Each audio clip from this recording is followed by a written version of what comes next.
We're now going to go over to Elizabeth Holland, who's going So the other day, I was reading about this guy called Jesus and his friend Peter who were walking on water. So I thought I'd come to Peter and give it a go myself. Come on.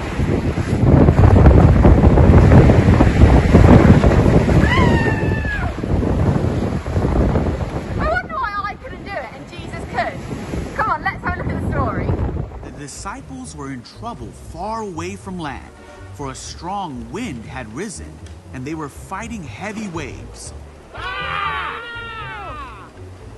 About 3 o'clock in the morning, Jesus came toward them, walking on water. When the disciples saw him walking on the water, they were terrified. In their fear, they cried out, "It's a ghost!" Hold on there. But Jesus spoke to them at once. "Don't be afraid," he said. "Take courage. I am here." Then Peter called to him, "Lord, if it's really you, tell me to come to you walking on the water." So Jesus said, "Yes, come." So Peter went over the side of the boat. Whoa, you're awesome. And walked on the water toward Jesus. But when he saw the strong wind and the waves,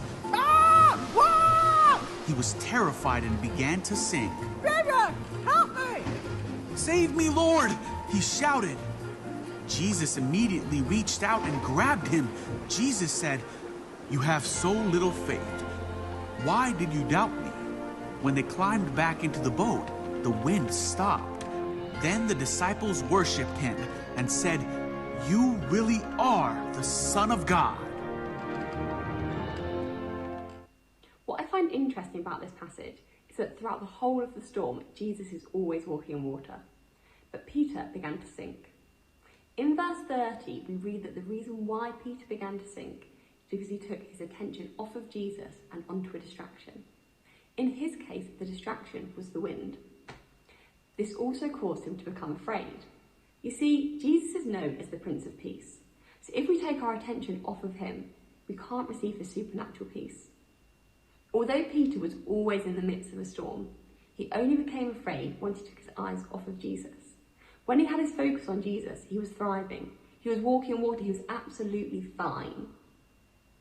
Another thing that happened as a result of him taking his eyes off of Jesus was that he began to sink. And you see, when you sink, you become further and further away from the surface of the water. In Peter's case, the surface of the water is where Jesus was. This reflects how when we take our eyes off of Jesus, we can become further and further away from him. But what's so amazing about Jesus is that he's never too far away from us. Jesus never let Peter sink so far down that he couldn't reach him. As soon as Peter called out for help, Jesus saved him straight away. So what can we learn from our friend Peter? Well, number one, if you take your eyes off of Jesus in your times of trouble, you may become afraid because you're trying to do it alone. But number two, if you fix your eyes on Jesus, he'll be able to help you through your troubles and he'll save you. And finally, number three, you may feel far away from God, but God is never far away from you.